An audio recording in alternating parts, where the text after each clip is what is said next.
శివాయ గురవే నమః. మహావాస్తు ప్రేక్షకులకు నమస్కారం అండి.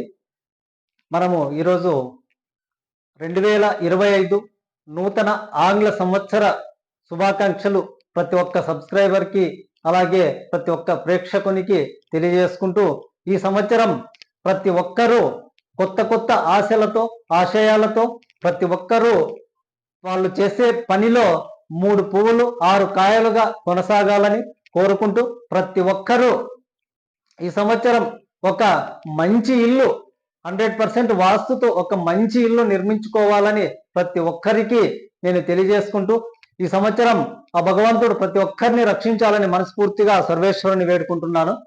కాబట్టి ఈరోజు మనము తెలుసుకోబోయే విషయం వచ్చేసి ఈ దశ దిశ అంటే ఏమిటనేది మనం ఈరోజు తెలుసుకుందామండి.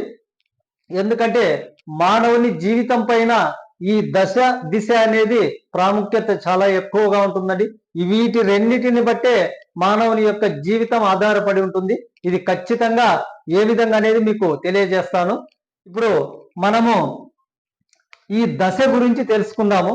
ఈ దశ గురించి తెలుసుకుంటే, ఈ దశ అనేది మానవుడు పుట్టిన నక్షత్రాన్ని బట్టి, ఏ నక్షత్రంలో పుట్టాడు, ఆయన యొక్క జాతకం ఎలా ఉందనే దాన్ని మనము దశ అంటాము.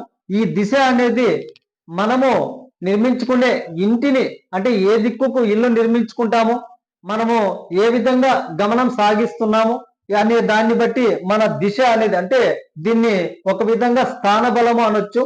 కాబట్టి దశ అనేది తన బలం అయితే దిశ అనేది స్థాన బలం అండి. కాబట్టి ఇవి రెండు మనిషి జీవితంలో చాలా ముఖ్య పాత్ర వహిస్తాయి.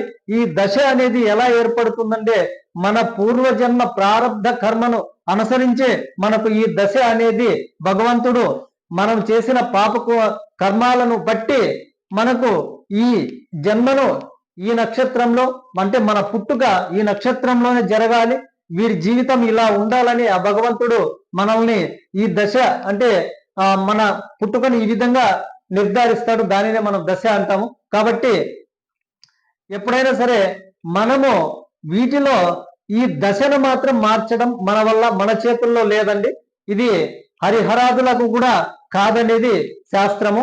ఈ దిశను మార్చుకోవడం మన చేతుల్లో ఉంది, కానీ ఈ దశను మార్చడం మాత్రం ఎవరి తరము కాదు. దీని యొక్క శ్లోకము కూడా ఏముంది అంటే, లలాట లిఖిత రేఖ పరిమాష్టం నశక్యతే హరినాపి హరేనాపి బ్రహ్మనాపి సురైరపి. అంటే ఈ శ్లోకం దాదాపు అందరికీ తెలిసే ఉంటుంది. దీని యొక్క తాత్పర్యం కూడా మనము లలాట లిఖిత రేఖ పరిమాష్టం నశక్యతే అంటే మన నుదిటి పైన రాసిన ఆ బ్రహ్మ రాసిన రాతను మార్చడం ఎవరి తరము కాదు.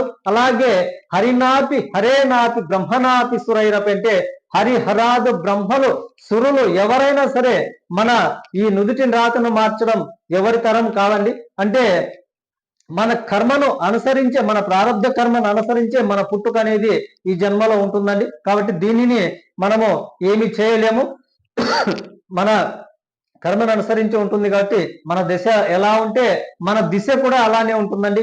ఈ దిశ అనగా మనం నిర్మించుకోబోయే ఇల్లు, అంటే మనం ఏదైనా సరే ఈ జన్మలో చేసే పనులు, అంటే మన దిశ బాగున్నప్పుడు, అంటే మన యొక్క నివాస స్థలం, అంటే మన ఇల్లు మన గృహం, దానిని బట్టి కూడా మనకు మంచి చెడు అనేది ఖచ్చితంగా ఉంటుందండి. ఎప్పుడైతే మన ఇల్లు 100% వాస్తుకుండి మనం అన్ని సక్రమైన పద్ధతులు చేసుకుంటే, మన నడవడికలు కానీ మన ఆలోచనలు కానీ సక్రమంగా ఉండి మనము కరెక్ట్ అయిన పనులు నీతి నిజాయితీగా చేసుకుంటూ ఉంటే మన దిశ అనేది కూడా ఖచ్చితంగా బాగుంటుందండి. కాబట్టి మన దిశను మార్చుకోవడం మన చేతుల్లో ఉంది. కాబట్టి ఈ దశ దిశ అనేది మానవుని జీవితాలపైన చాలా ఎక్కువ ప్రత్యేక స్థానం చూపిస్తాయి. కాబట్టి ఇవి రెండు మనిషి జీవితంలో ఉంటాయి. ఖచ్చితంగా వీటిని అనుసరించే మనం జీవించాలి.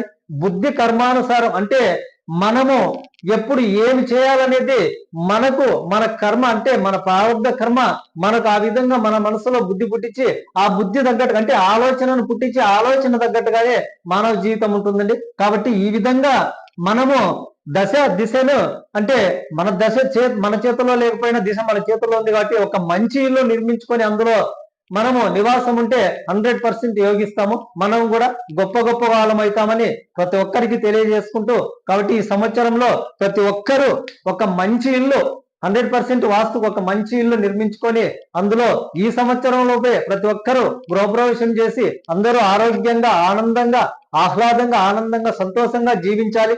వాళ్లకు ప్రతి ఒక్కరికి సిరి సంపదలు, భోగభాగ్యాలు అన్ని కలగాలని ఈ సంవత్సరంలో నేను ఆ సర్వేశ్వరుని మరొక్కసారి వేడుకుంటూ సర్వే జన సుఖినో భవంతు. ధన్యవాదాలు.